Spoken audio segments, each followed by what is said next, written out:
We are live here with none other than former AWA, WWE, been to Japan, been all over the world.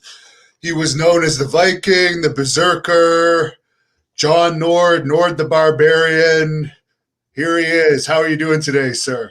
Good. Thanks for having me, Hannibal. You know, I'm not much on us old farts aren't much up on computers and all that, but God, I can't help but see you're all over that thing. So yeah, thanks a lot for having me, man. We've had a lot of your friends on, so it's nice to finally have you on. Thanks. Now, you grew up with the whole Minnesota crew there. You went to high school with, I think, Kurt Hennig and Rick Rude and maybe the Road Warriors. I'm not sure if they were there the same time frame as you, but could you tell us a little bit about growing up with those guys? Well, I won't try to make it too long, but growing up with guys like Kurt Hennig, and then going to high school with them, and Kurt Hennig, Barry Darsow. You guys know what guys when I say Dean Peters or Brady Boone, and Mike Higstrand went to the high school next to us, but kind of in the same neighborhood as far as geographically. So Mike was like right in the middle of the group, and Joe Laurinaitis actually was on the other side of town, kind of in a ritzy type neighborhood. So, but growing up with them guys, and you couldn't absolutely grow up with any better guys anywhere in the world. And I know that we all kind of think that about our high school buddies and all that. But that's just what I think, and that's the first thing that comes to mind when people ask me that. But yeah, and then we all just put in a word to get each other in. But I don't know. I guess and Mike, went to Eddie Sharkey's camp. I went to Brad Rangan's camp. Barry Darsow went to, I don't know, Barry. I think he went to Eddie's camp, but we still all come from the same, area and all that. So I don't know. We just one thing we always just kind of got together growing up. We kind of just told each other there's nothing better than being dead loyal to the bitter end. And I think that's what we always had in our head. And all the guys that have passed, Rick and Kurt and Mike Hagstrand and whoever I'm missing, man, they just died so young. It was, it still hurts, man. It really does. It hurts. So. Who would have been the toughest of that crew? All of them were known to have pretty tough guy reputations. Yeah, you know what? I had a feeling you were going to ask me that. Put it this way. If you get a guy that has got a few amateur wrestling skills, he's going to beat the other guys because everything's pretty close. Mike Hagstrand, Rick Rude, they could hit like mules, with their upper body. But, and I'm just kind of explaining the way it was, but you got to one leg or something, could take them down. You could probably beat them in a fight. Barry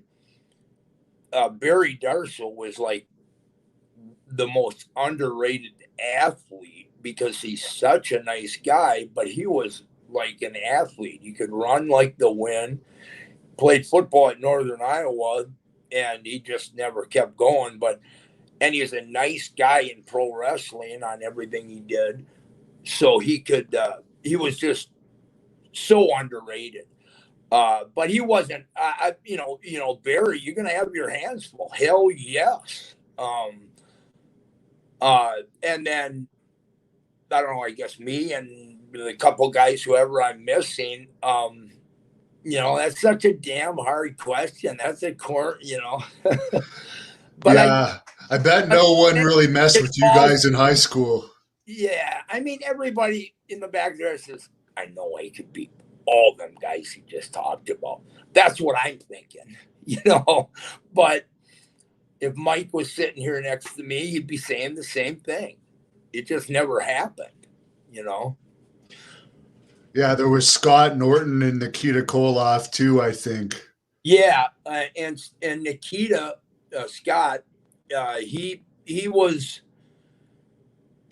more of the athlete than the fighter, and so I don't know if Scott would have fared well because he had his mind more on fighting, or I mean not fighting, but athlete, athletics. And Scott Norton, I don't know, but I'll tell you one thing, Hannibal, that happened was I was in 11th grade, I think, and we had gotten in this fight at the local McDonald's a little bit.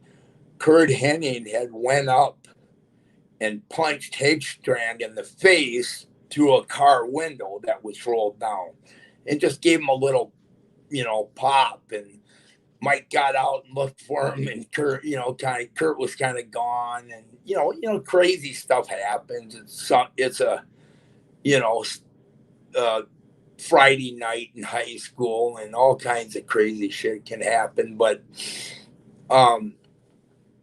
they came to the high school thinking that I was the one who did it, and so the principal had to step in, and I'm yelling, "F you, Scott," and they were from the school next to us. So if you know how it is in high school, if you're from anywhere but your high school, you're like F off, so I don't know what that really, how exciting that story that was, but that's what happened. And I don't know. There was kind of like nobody was scared of anybody, but there was definitely guys who were top 3-4 guys that would absolutely beat the shit out of everybody else. And I don't think Norton or Higstrand were either of them. I really don't. And I don't mean that bad. But, and, like Scotty, I heard something. He told something on a book that how did the gym start? And then he wrote did he write a book? Norton? I believe so. Yeah, did he? Yeah. Yeah, that's what I heard. And I just heard that. So, anyways, he wrote that the gym started in this guy, Jim Younger's basement that we went to high school with. And it didn't start in his basement. It started in another guy's basement. So there's a lot of this stuff. And I think that's what I like about you. You ask these dead blunt questions only to get the truth. But the point is you got to check these facts on some of these guys. Not you, but I'm just saying in general, guys will fill in the gaps just to keep rolling. But I'm kind of a particular fact guy. Like, no, he wasn't the toughest. That, Mike Higstrand was one of the greatest guys in the world. So was Rick Rude. But neither of them were the toughest. No way. And neither was Scott Norton. Never in a million years, you can trust me. There was tougher guys back then. As far as your lifts back then, what kind of powerlifting lifts were you doing for bench press, squat, and deadlift? What was I doing? Yeah, like as far as your power lift, you talk about the gym where you guys all trained and you were all extremely strong.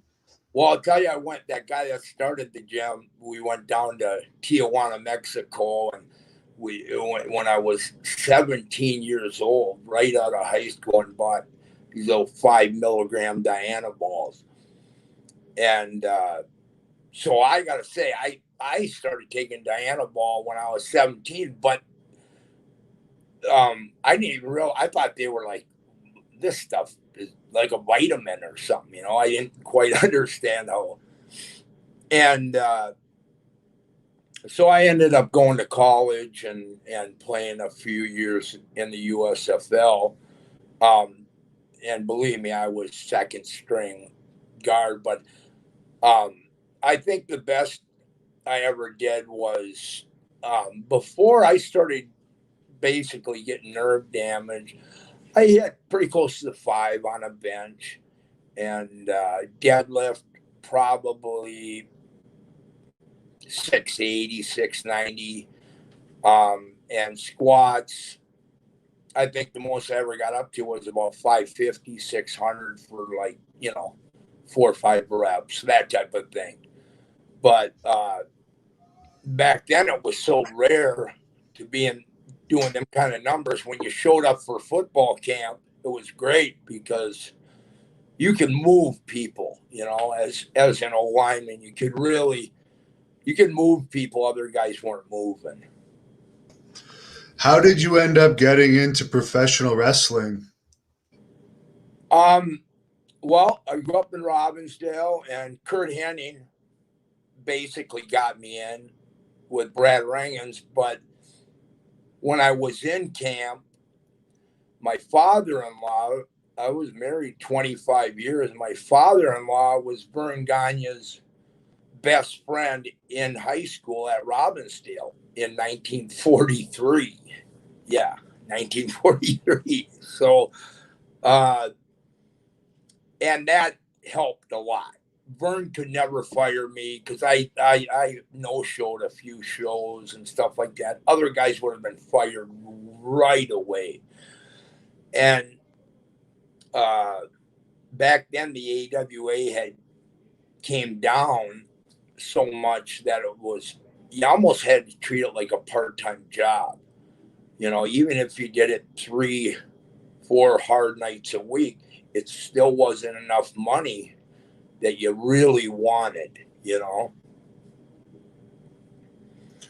I see. How tall are you legitimately? Because you're always billed around 6'7", 6'8". Sometimes wrestlers are exaggerated, but I remember seeing you against Goldberg, and you were quite a bit taller than Goldberg. Yeah, but if you look, Hannibal, I had some heels on the back of my boots, I had a couple inches there, but I was 6'5", and I was probably 6'5.5", but I'm about 6'4.5" now as I'm getting older. But 6'5", yeah. But with the boots, I probably was 6'8". I don't know. But it was hard to run in them damn things. You having 3 inches on your heel and all that. It made it really kind of awkward, and I wish I wouldn't have, because I think I could have moved better. At what point did you come up with the Nord the Barbarian character? Well, Vern Gagne had me working for a while, and he sent me down to Mid-South to learn. And I go down to Mid-South. The first day I'm there, and obviously Vern had called Bill Watts and said, take care of him. He's my best, years ago, my best friend's son-in-law. So, which I didn't even pick up, though. I didn't even think that could ever happen. So all I know is I was supposed to go down to Mid-South. So I drove down there with Jimmy Garvin's boots and put them on. And I think they were size 11. My toes were like right up to the edge of the boots. And I show up at the interview place in Shreveport I think it was on Kings Highway, and Bill Watts told Jake to just like do whatever you want. And Bill Watts was the guy who gave me the Barbarian, and then Jake took me to a barber and shaved my head, kind of like a Hawk had already had, And back then the Road Warriors were over so strong. Everybody was saying, well, let's try to be a little bit like the Road Warriors or something, you know? So I kind of was told to do an off thing off them. But me and Jake were pretty much partners for about 9-10 months in 1985. And Jake was a lot of fun. He really was. And everybody, has stories about Jake. But when I met him, we were both so young that, he was just a little boy inside. He's no different than the rest of us. But, yeah, and Jake really took care of me. Jake really is a wrestling genius, Yeah, and he just re-signed, I guess, with AEW for another 2 years. So he's lucky to be getting those big paydays again. I just heard that. Too today. And I'm like, God, only Jake can have this body. It's like you don't work out. He's like half, and if you think Jake is sober, you're freaking nuts, Jake. I hope you heard that because I know him so well. He could be sober, maybe. He's probably a lot like me. I can be sober for a month, but not much past that. I just don't got it in me. I just don't care to be. But I had Jake up for a show in 1999 at a real hoity-toity high school in Minneapolis, a real rich high school. My nephew was going there, and they were trying to raise money. And I called Jake. I said, will you come in for $1,000? And he said, yeah. So he did come in, but he comes up and he said, brother, I want the $1,000 first. And I said, really? Come on. I'm going to pay you, dude. Come on, get over that. And he goes, no, man. And I think he was stoned or something. So I put the $1,000 in his hand. He disappears. God, guess what happens? Jake goes to the hood, the same place I've been. It ain't nothing I haven't done myself, and gets high as hell, shows up at the high school higher than hell. And Lynn Denton, who I had brought in too, to go main event at this high school, and Jake's throwing up over the top rope, and one of his boots gets pulled off in the match, and he's throwing up in that. And there's people in Minnesota that will never let me forget about that match. But if Jake or Lynn Denton lived there, they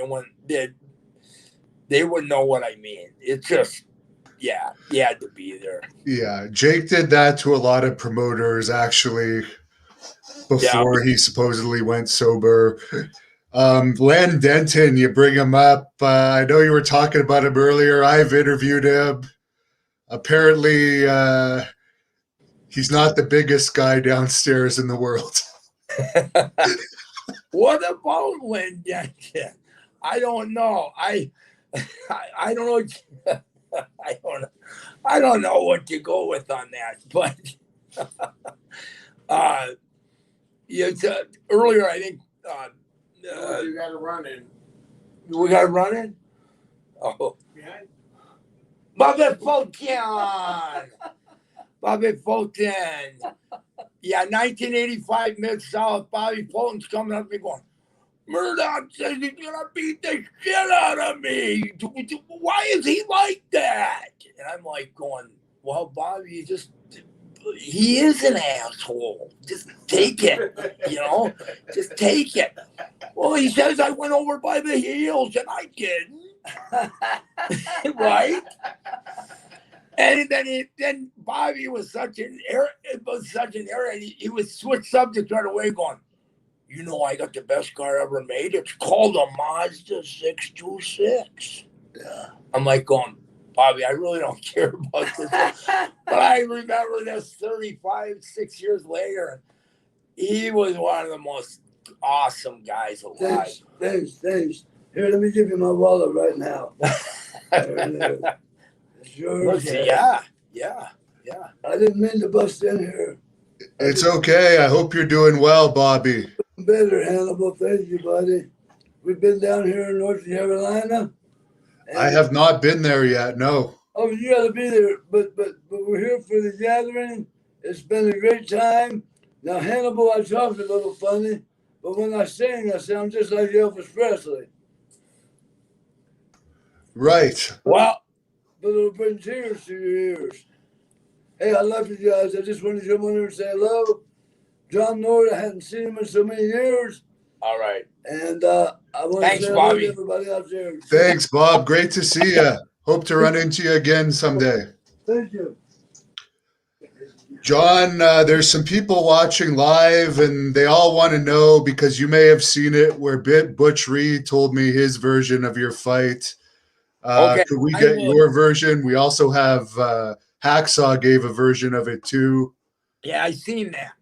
And that's pretty close, Jim. And I don't know if this is the version, but I can tell you this. This is how it happened. It was Sunday. It was a Sunday, and we were going, I think, to Oak City in Mid-South. And I'm with Steve Williams, and he pulls out the pot pipe. And I am not a pot guy. I just was never my deal. I'm like alcohol, pills, or crack, But anyways, Doc pulls out and he has me smoking it, and next thing I know, I'm just kind of out of it. But in the ring, we had started pulling back, and I pushed him in the corner of the ring, and I said, "You fucking just." I don't know what it was. Some kind of tugging match got going, and we made the match. But he came back in, and I mean, this is my first year of being in the business, and he came in screaming at me, this, that, and the other, and I just hit him with a right punch, and Butch's face just like puffed up right away, and he tried to put his finger in my eye, and I had like a scratch here. And you know what? To this day, I'm going to tell you right now, that deal was my fault. It really was. Butch didn't try to instigate that. Butch ain't a fighter, but he just couldn't believe this young guy would like shove him in the corner and say, I ain't doing shit. Just get, and I don't know how, you can pretty much guess it. And Butch has passed, and I don't want to sit here and talk down about him. That's really hard. He was a great guy. We rode together later that. You wrestled that night, didn't you? You had to wrestle again later that day. Right. We had to wrestle again. And Bill Watts is like going, well, let him work it out in the ring. And Butch took me aside and said, listen, I just want this thing to go away. Because Butch wasn't going to beat me up. Butch is not a fighter. He just ain't. He just ain't a guy that was gonna, like have, just, super hard punches and on and on. Most guys know the guys who they wouldn't want to fight. And I don't know the list. I don't know who's on top. I don't know who's 10th, but Butch didn't want to fight no more. I just always felt bad because I got effed up on pot, and I started this, and it ended up being my fault that started and everything. But all Bill Watts wanted to see was a fight, more again the second round in the night time in Tulsa or wherever we were that night. But it was just like, believe me. And then I shook off the pot out of my brain, and I'm like, God, I just, first of all, if I'm going to be in this, I just don't want to go up and just start punching them in the face or anything like that. And that's how it happened. And really, I didn't get punched. I didn't get anything. I got a scratch by my eye, and didn't he try to pick up a pole at some point? Yeah, he had a white, that plastic tubing in plumbing. There was a big white pole in that, and he picked it up, but that wasn't gonna hurt me. So I can't really remember that clearly how that pole would ever hurt me, because it was plastic tubing, and I'm like, you know what I mean? And I'm not trying to be funny, but yeah, I mean, and I think I seen Jim Duggan's deal that, he had, that his son, and I thought he was pretty close. So whatever Jim said, it sounded kind of pretty close to what I think happened too. What do you think about the people that say Haku would have been the toughest? Because you always hear the stories about him. No effing way. No way. I love Haku, but I would get into it with him in Japan on some stuff in being stuck over. I'm like, why is everybody on this Haku deal? This guy is not that tough. And that's what I just like, no effing way. He was not. And I talk about that to other people, and I'm like, I don't get it. I do not get the Haku deal. I don't get it. He looks really, he's a Samoan, man. He's a Tongan, they look super intimidating, but, you gotta, there was nothing proved on that. And I still, if I seen him today, I would say, you weren't that tough. There's no way, dude. He knows I would tell him that to his face. How was your experience working with the Von Erichs in Dallas? Really quite crazy, because we were just talking about that. I worked with Kevin in Texas Stadium, and Brody had the book, and I worked main event Texas Stadium in, I think it was 1987, May 87, I think. And Fritz comes up to me after the match and says, I want you to know that was one of the most finest matches I've ever seen. I says, God, thanks, Fritz. And I'm with Lynn Dent, and we're just squirrely as hell now. I'm happy. I had a good match, this, that, and the other. And it was really quick. Like 2 days later, we got paid. But I went home, and I got a $600 check. A $600 check for Texas Stadium. Now, it might only been 10,000 people. It probably wasn't 20,000, but it was for sure 10, and it wasn't 60 or 80,000 people, but a $600 check. Are you freaking kidding me? So I quit. And I know Frank quit because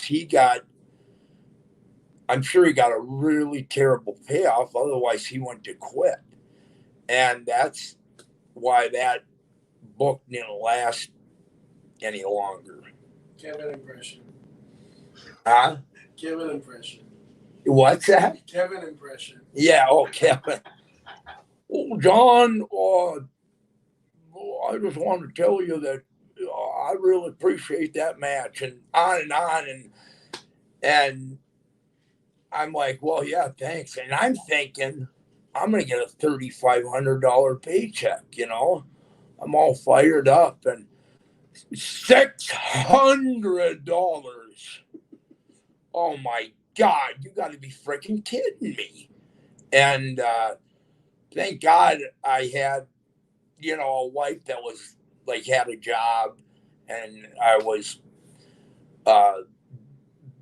able to quit. Because the problem in this business that you don't want to knock out half the guys in the locker room is that if you do, you're going to lose your job. Thus, your kids will be disappointed, and your wife, and on down the chain. And that's kind of what sucked really Hannibal over the years is, man, everything happens for a reason. But, you know, even WCW, you know, if you wouldn't had to just walk up to Kevin Nash or Scott Hall, these frickin' Division III basketball players that are now pro wrestlers, and just not, you know, if their arrogance and everything went away, they would have got the shit beat out of them. If not by some people, by me. I'll tell you that. I would have beat the fuck out of both of them. But here's my point is if you do, you're going to lose your job. You're on a $150,000 guarantee. It's free money. You're working 1 day a month. And it's just too good to be true. So you can't do it. And that's what kind of sucked is you had to put up with the gaga a little bit. Not that they ever called you out or anything. It was just the arrogance and the drama. Some of the drama that's never even got brought up, you know, over the years. There's stories that never got brought up over the years. But what's an example of that we haven't heard other than we all heard the locker room drama was crazy? I don't know. I think, well, I don't know. WCW or WWF or what? Y'all, WCW. WCW? Yeah. God, you are perceptive. You're going to drag one out of me over there, son of a bitch. Well, I will tell you what happened once between me and Scott Hall. Because I know you like hearing the fight stories. You're like me.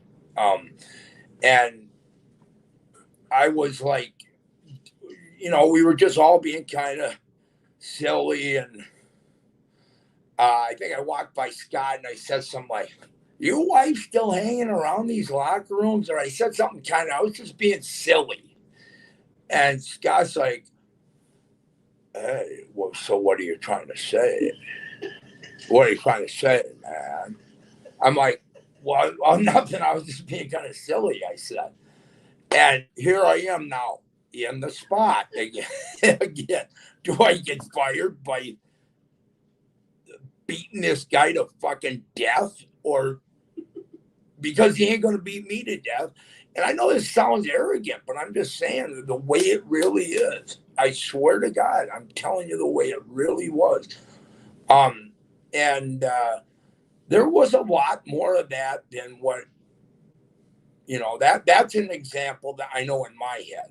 And I don't know, me and, you know, for some reason, Scott didn't get along with a lot of the guys, but it don't make him a bad guy now. And it doesn't make me a bad guy. And you know, everybody's old and everybody has forgotten, forgiven, and all that. So, what did you think about Eric Bischoff?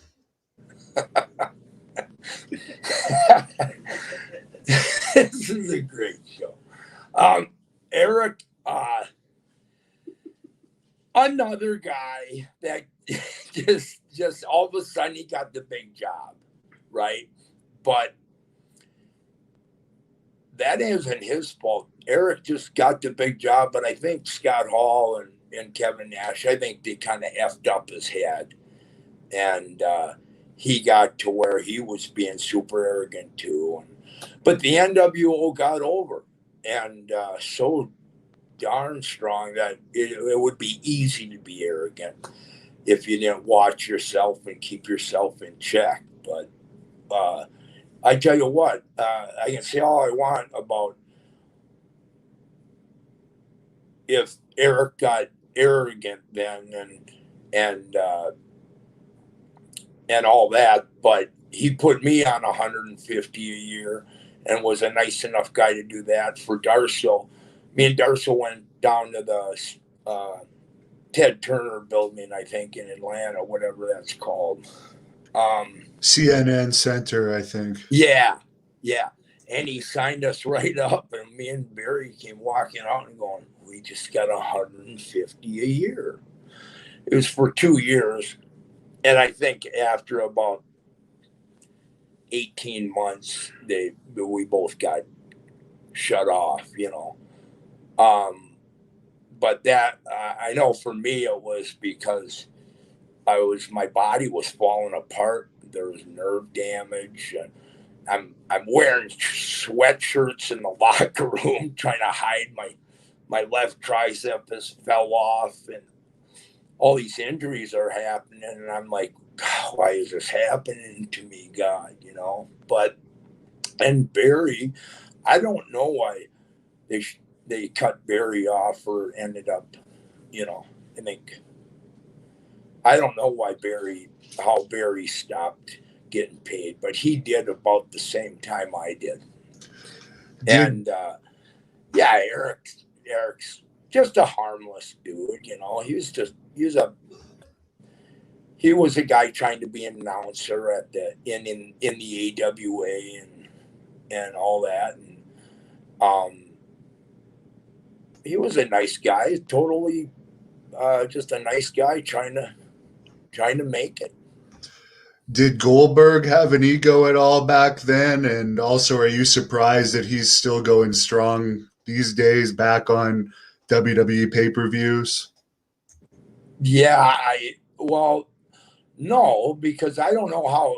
I'm not surprised because I don't know how he does business. But one thing how Goldberg happened is when they gave him so many, when Eric Bischoff chose to push him that much and get, 90 wins or something in a row or whatever it was, it just totally effed up his head.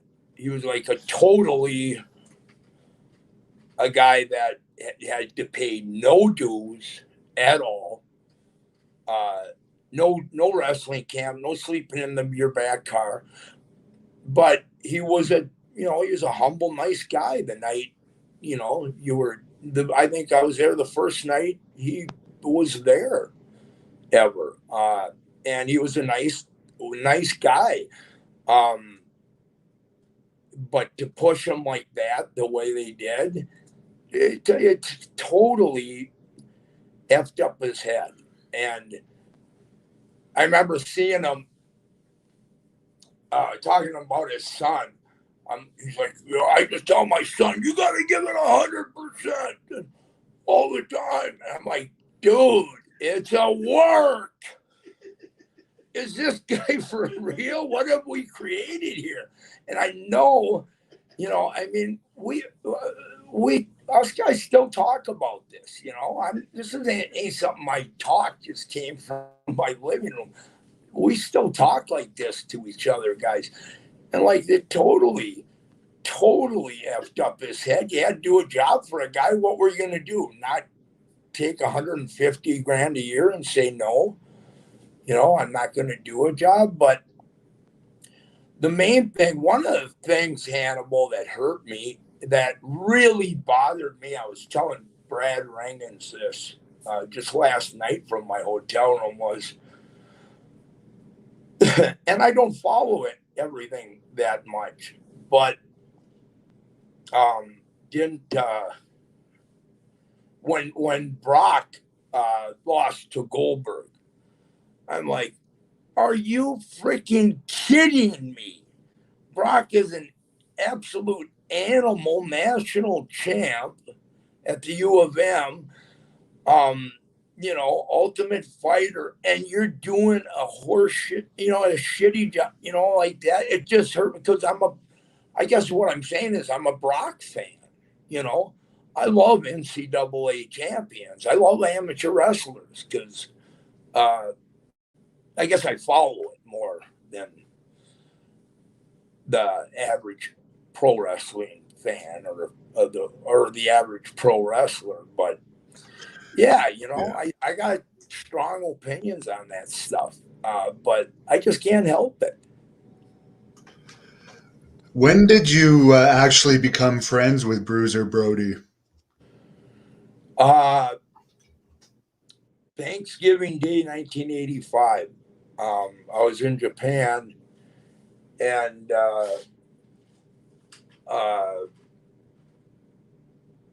I got 30 days in New Japan, my first tour over there. And he just kind of seen I was a guy I was just trying to make it. And I think sometimes that first month in Japan, I mean, you can get freaking humiliated. And I did a lot, I'm like, look at all these little people. I'm just going to squash these son of a bitch. That's what I'm thinking.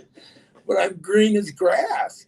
So, they dive in on your legs and take you down. And, next thing you're getting humiliated, But Frank helped me. He seen that, he knew I was an ex-football player or that I got a little time in, at least in the USFL. And he got a couple of years in, I think the Redskins or something. And so he just knew that, I was this guy that wanted to, Frank could appreciate guys that were, I think, had a little steam or whatever you want to call it, or a little bite to them, And even if you got your, taken down by a guy like Sakaguchi, who was like a gold medal judo champion, because you're seeing a guy like that take a lot of guys down quick. And Frank being one of them. So, yeah, so that's where I first met him and got in touch with him on the phone. And next thing I know, he got up to the AWA, and then we just got a few tag teams in together, and we both started, I picked up Huss from him, and yeah. Did they ever try to bring you to Puerto Rico after he was killed to kind of replace him? No. For whatever reason, they didn't. And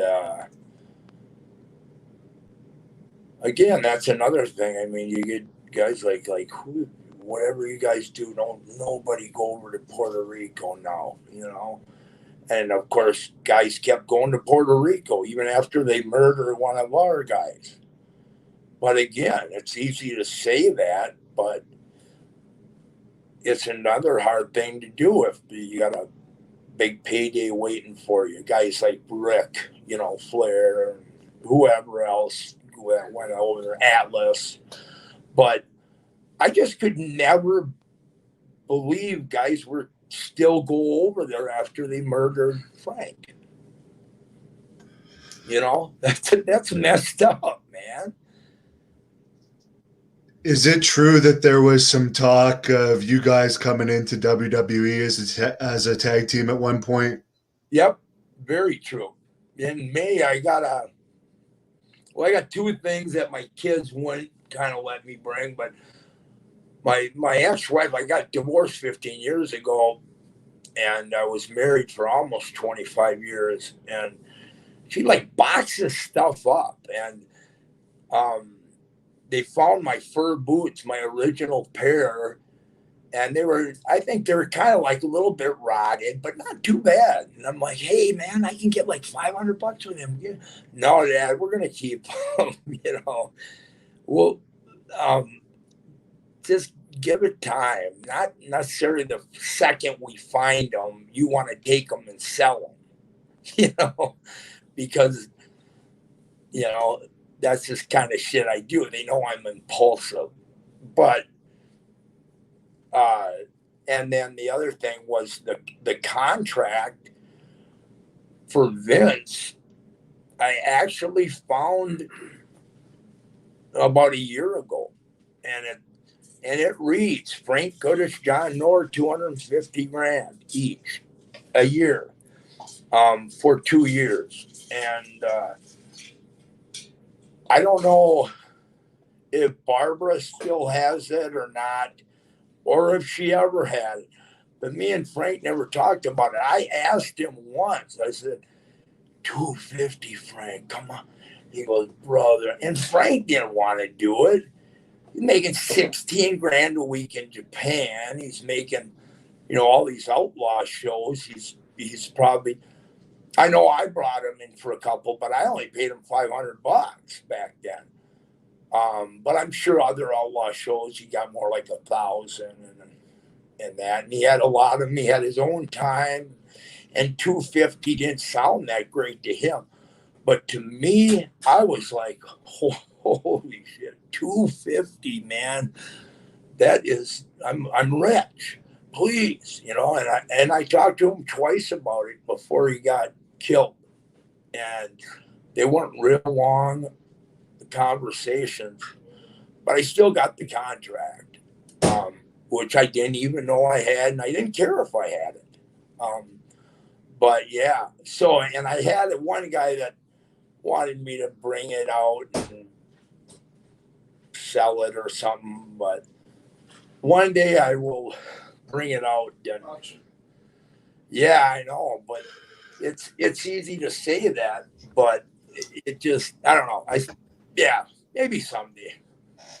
That would probably be worth more than the boots. I was going to say, yeah, well, they're my boots. Who gives a shit about me? No, the boots you could probably, there's already some people commenting on here how much you want for the boots. Yeah, I know. Well, but you know what I'm saying, right, Hannibal? My kids are like, Dad, everything, you've sold cars that you should have kept, and you got nothing for them, and because it put it in your pocket, right? And they're more frustrated, not like kids that are like hating their dad. They're just laughing, going, no, we're not going to give you control of that. Because they know I might sell it to a guy on the way to where are we? The gathering. And for $100 or something, because I've done stupid shit like that. You're getting $1,000 offer right now for the boots. Wow. Right Yeah. Well, don't think I wouldn't take it if I had them here. But the next thing I want to do with both the things that I talked about, Hannibal, is I want to bring them so I can show people that it's real. It's not bullshit, especially the contract, because I can remember to this day the paper it was printed on, and it's a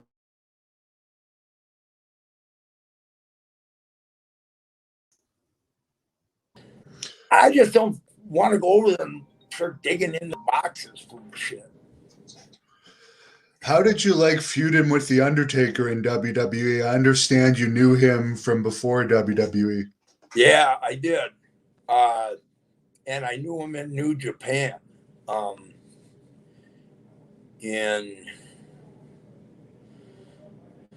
had to be 89 or something like that. I don't know. But yeah, I did.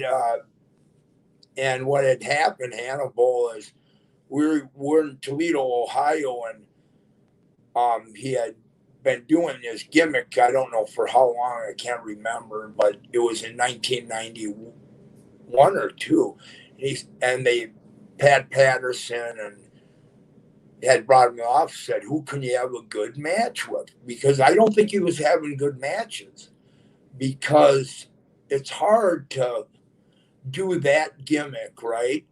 And move slow like that, unless you got a guy that is going to play off it, you know. And for whatever reason, I was having good matches with him because, you know, I think I just kept moving. He was the, you know, racket and I was the tennis ball. I would just bounce off and keep the match going. And it sounds like I'm just bragging, but I ain't. I'm just telling you what happened. And they say, who can you have a good match with? He said, John Nord. And to this day, I owe him because my money tripled, you know, for about, God, I don't know, I want to say for about 7-8 months. And I'm sure I wrestled him over 100 times in that amount. And that was always my favorite match. I knew I was going to make big money. It was an easy match. And I felt like, and I did go up to him and say, Mark, thank you, brother. Because he's the one who told me that they said, hey, who can you have a good match with? You know, so. I remember one of the realest moments in wrestling as a kid was when he rolled out of the way and the sword stuck in the ring, because I was like, it has to be real. Like the sword actually went into the ring, because everybody thought it was a fake sword before that. I love that. Yeah, that's a good point. And it was too bad too, though. I'll tell you, Hannibal.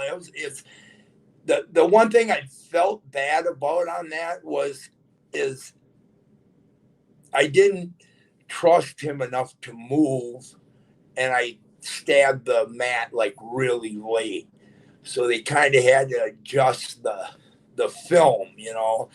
And I wish I would have just made it a lot closer stab. But yeah, they asked me, do you think you can get that thing to stick in the ring? I said, yeah, I'll make sure I can.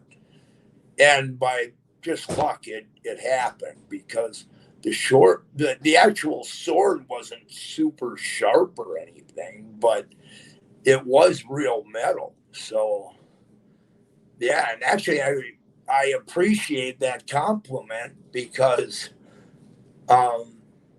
that's what I thought maybe young kids were thinking. So Yeah, I remember telling kids at school about it. Like, he actually tried to kill him. it's awesome. Now, I heard you talking about this with Nick earlier, but a lot of fans are asking it on here if you could tell the story about Nails and Vince McMahon that you're documented as the one that I guess kind of saved Vince from the beating that Nails gave him. Yeah. Well, what was frustrating again now is all of a sudden they're going to start piss testing everybody. And certain guys could never, and you know this, certain guys could never get off pot, no matter how hard they try. They've been smoking it since they've been 9 years old, right? And Nails was one of them guys. And I didn't really figure that out till after all this, that's why he had no choice. He knew he couldn't get off pot.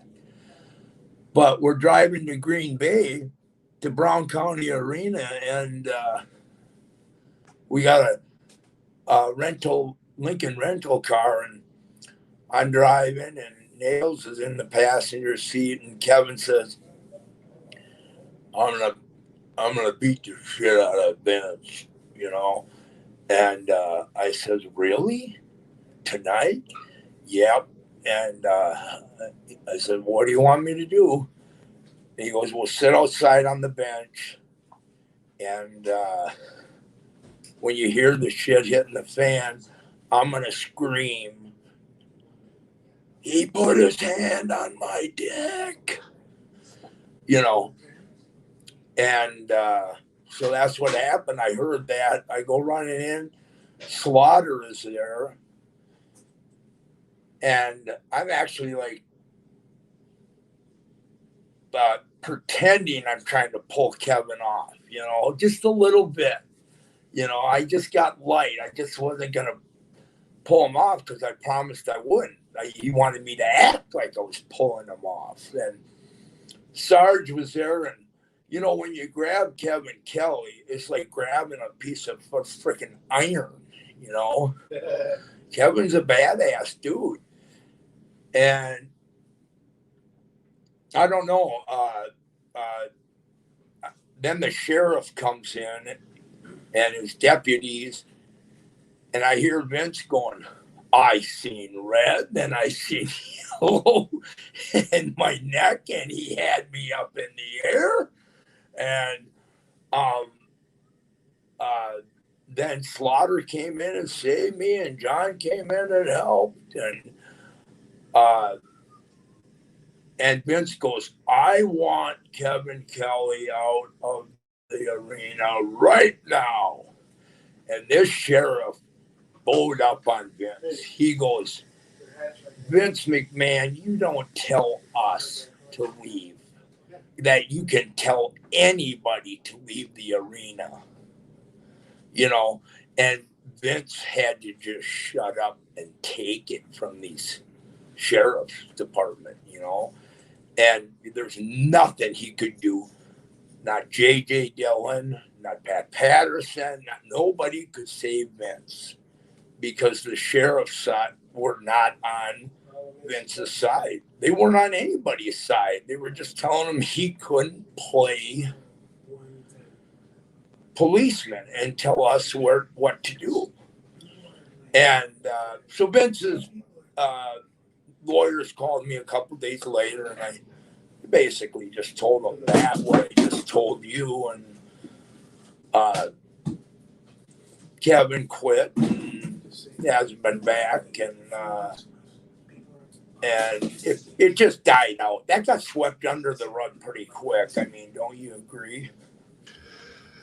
Yeah, well, people are still talking about it, but yeah.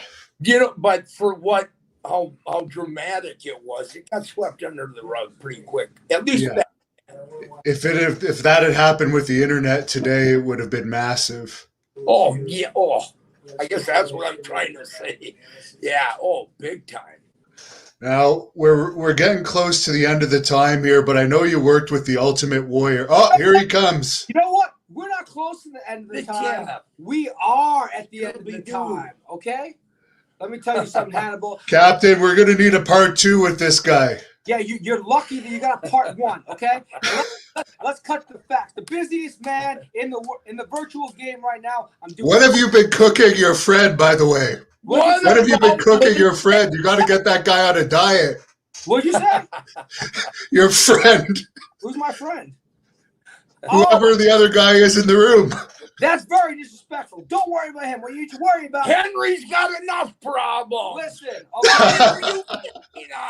Is this who you're talking about? Don't worry about Henry. Hey, he's a good man. I'm on a diet already, Hannibal. Listen, don't worry about Henry. He's lost 20 pounds in 8 months. Your life will kiss Hannibal. You need to be kind. Oh, that hurts, man. Okay? It stings. Words sting. And you know what else stings? This stings. Good night, Hannibal.